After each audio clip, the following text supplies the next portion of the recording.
Thank you very much. I'm absolutely delighted to be here with you guys. Not so delighted to be stranded here for 4 days, but hopefully tonight I'll get to Ireland. Okay, so student-led assessment in an AI-enhanced classroom. So a little bit of context.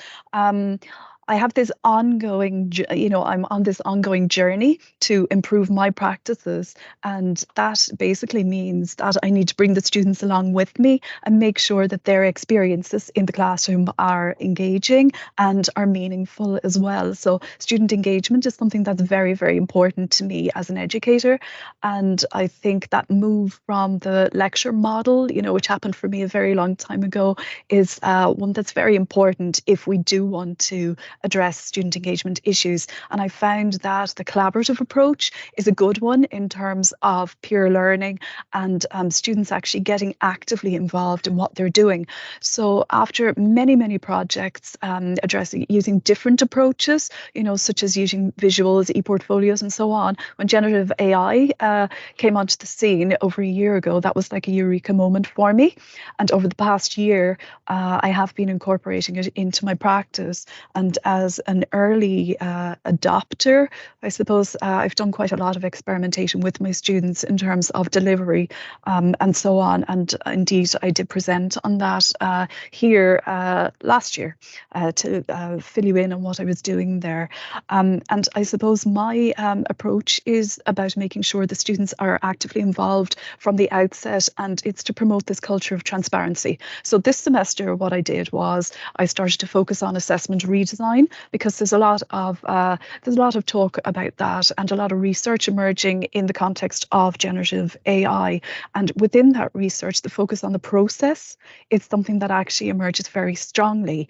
So it's not about just setting a task and students produce the final product. It's about being able to check in on the way along, and this transparency feeds into that whole atmosphere of academic integrity.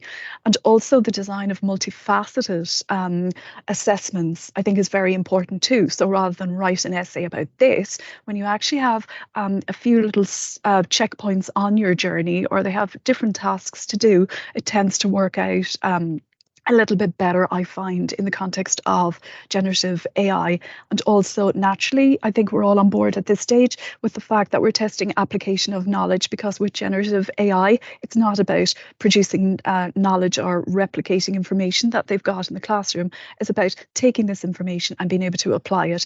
And for me, student-led was very, very important. And that has to do with my, I suppose, preference for strong student engagement practices. Okay, so my starting point were these Lydia Arnold authentic assessment top jumps. These are absolutely fantastic, great resource. So lots and lots of ideas around authentic assessment. So making the assessment meaningful to contexts that are beyond the scope, I suppose, of the classroom and even the module they're studying at the time. So they're gaining more skills. And with the top trump cards, she actually breaks them down and tells you, the demand on staff, the challenge level, and things like that. So lots of different parameters. So this was our starting point. I introduced these cards to the students of 20th Century Music History module. They're year 3 music degree students in SETU. And in one class, I introduced the cards, we went through them, and then I gave them a week to decide what they would like. So I opened up the assessment platform and I said to them, okay, you decide. I'm not setting an essay. I'm not giving you a set topic. I want you to decide. So this was an experiment, but it turned out to be a very worthwhile one. So these were their choices. The majority of students chose podcasts and blogs. One student chose an infographic and another student chose a video presentation. So within the context of those, first of all, we had decided that, okay, well, maybe we'll try a web page to display all of the outputs on, but that didn't work out quite well. So they settled on an e-zine, and this is the e-zine here. So I'm going to give you a look at it before we go any further. This is the e-zine, and it was created using Book Creator. So the students did all of this themselves. I did absolutely nothing here at all. So they welcomed the project. They introduced all the different people who are involved. This is a podcast where 3 of the students looked at Russian music in 20th century. This lady blog looking at Wizard of Oz, silent film era, somebody else was looking at. Gershwin we've got here. We've got some folk music. This is the video presentation on Rachmaninoff's All Night Vigil. This one here is particularly, excuse me, interesting. It's an infographic where he Sorry, compared, Hazel. yes, Sorry, can I just stop you there? I can't see your slides moving. I can see 20th century music history e-zine, but I can't see anything else. okay. I'm now going to share another screen for you. Book is here. Okay, how's that? Can you see a book? Perfect. Wonderful. Okay, so this is the book. I'll just give a quick flick back through it. Apologies for that. Working on somebody else's machine is not great. So this was the project. They introduced it themselves, and this is all the student work. So there's your blogs. Podcast will start. Another blog. Here we go. This is the work they presented. And this one here, is the one that's particularly interesting. I suppose it's an infographic. So he was comparing the music of Villa-Lobos, who's composed a lot for classical guitar, with modern day music. So he found excerpts of the Etude Number 1, for instance, in Guns N' Roses. Then he found Etude Number 2, Megadeth, Muse, and so on. And then at the end of the e-zine, they introduced themselves and they stuck in some ads as well because they thought, oh yeah, okay, this is, we're going to make it as much as we can like a magazine. I'm just going back into the presentation. Apologies. Now, this is not as smooth as I would like it to be, but circumstances and all that. Okay, so that's what the e-zine looks like. So I'm just going to move you on here now.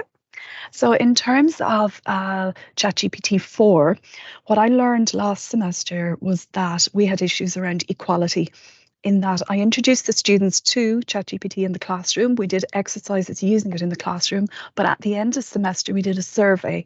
And when they moved beyond the classroom, some students paid for it and others didn't. So the question of equality emerged, and this access for all, which is emerging in the research as well. So what I did with this project is I gave them all access to my account of the ChatGPT 4 in the classroom, so they all had an equal opportunity. We used it for ideation, which was starting point for the selected topics, and also for structuring suggestions. And then we also used it for marking rubrics. We had done this in the past for year 4 students for their dissertations. So this time I moved it into year 3 because of the variety of approaches. I was lucky because I had the same group for music pedagogy. So we used our music pedagogy class to develop the rubrics. And these were developed by the students collaboratively. This is a look at what we did. So for instance, this one is for video presentation, this one is for a blog. They designed it themselves first, then we went to ChatGPT 4, asked it to do the same thing, and we made comparisons and made changes. Changes, very interestingly, were around creativity, in that generative AI suggested to us, you're not assessing for creativity here, you need to include that, which is a strange one because we thought maybe that should have been something we came up with ourselves, but actually it was generative AI who told us that we should be assessing for creativity. And you can see here for the blog, for instance, we have a focus on writing skills, whereas in video presentation, it's actually on communication and delivery. Okay, so then at the end of semester, the feedback came in. So you can see here, these are just from a few students. So the first person here felt the experience was superior to that of writing an essay, and it allowed them to engage more deeply. So they had chosen a podcast. This student here enjoyed the project work, more successful and engaging, and got more out of it than if it had been an essay on a set topic. This person here felt that they were more motivated to do the work because they enjoyed it, and they actually finished the work before the deadline, which is lovely. And this other student here said it helped them to develop their own understanding of the module rather than learning things off that I was giving them. And they felt they retained more knowledge as well when they used this format.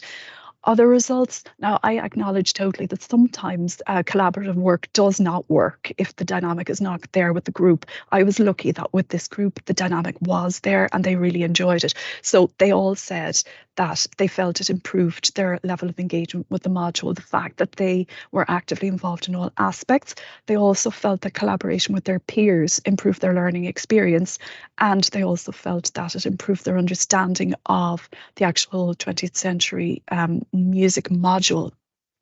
So bringing all of this together, this worked because I had small student numbers. I'm going to acknowledge that straight away. If you have very large classes, this is not going to work for you.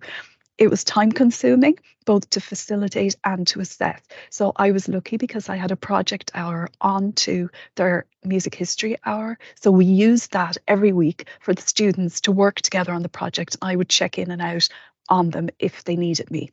To assess it, that was time consuming because we had tailor-made marking rubrics for each of the different media forms, and that took me quite a long time. Whereas if I had one rubric, I would have got through it much more quickly.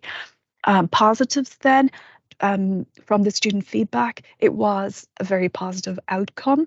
And also, I think throughout the project, the enjoyment the students took from it and their level of engagement was notable as well. So overall, it was actually a very rewarding experience. The students presented the e-zine at our music assembly that we have each week. So that's for all of our music staff and students. And they were very proud of the work that they had produced.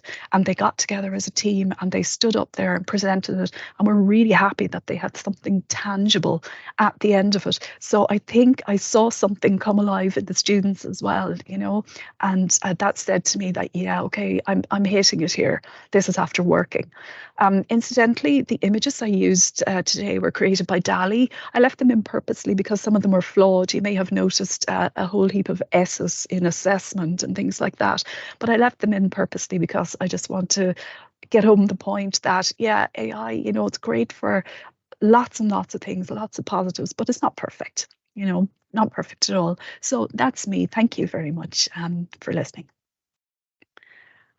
Thank you so much, Hazel, and what a good start to the final webinar of the year. Wow, and just looking at the reactions there, I think you've definitely got us off to a great start.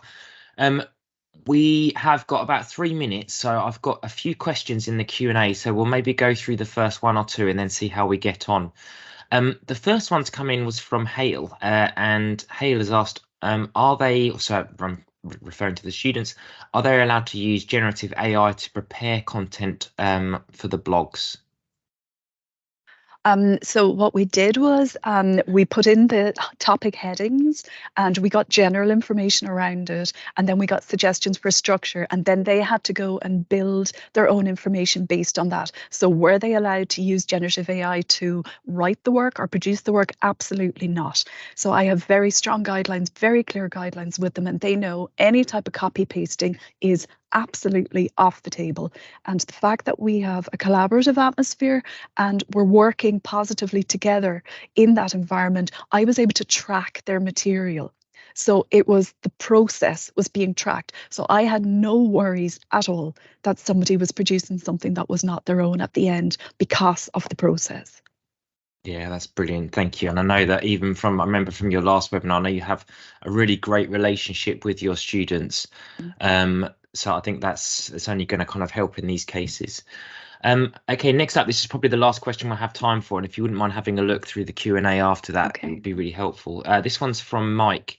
And Mike has asked, across a whole degree program, do students need to do a variety of formats, or could they choose always to do a podcast or blog, for example?